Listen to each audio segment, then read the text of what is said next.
సినిమాలని ఒకసారి పక్కన పెట్టేద్దాం.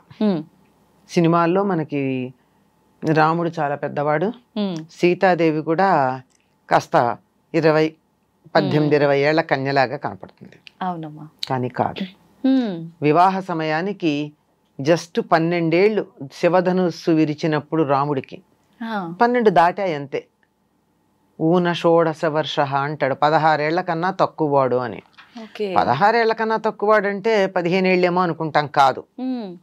ఎందుకంటే 16 ఏళ్ళు అయ్యాక తనంతట తనకు వ్యక్తిత్వం వస్తుంది గనక అబ్బాయి మాట తండ్రి వినాలి, 16 ఏళ్ల లోపు తండ్రి మాట కొడుకు వినాలి. అందుకు ఇంకా వయసు రాలేదని దశరథుడు చెప్తాడు.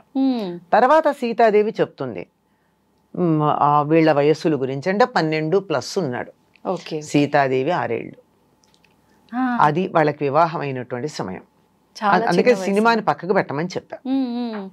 అలా అయి అత్తవారింటికి వచ్చింది. ఇక్కడ మళ్ళీ గుర్తుంచుకోవాల్సిన విషయం ఏమిటంటే, అత్తవారింటికి వచ్చారు అంటే కాపురం చేశారని కాదు అర్థం.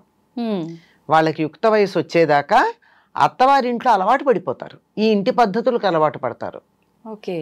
ఇంకా మా పుట్టింట్లో అని సాగదీసే అవకాశం లేదు. మా అమ్మ అయితే అని చెప్పి అత్తగారిని ఎదిరించే అవకాశం లేదు.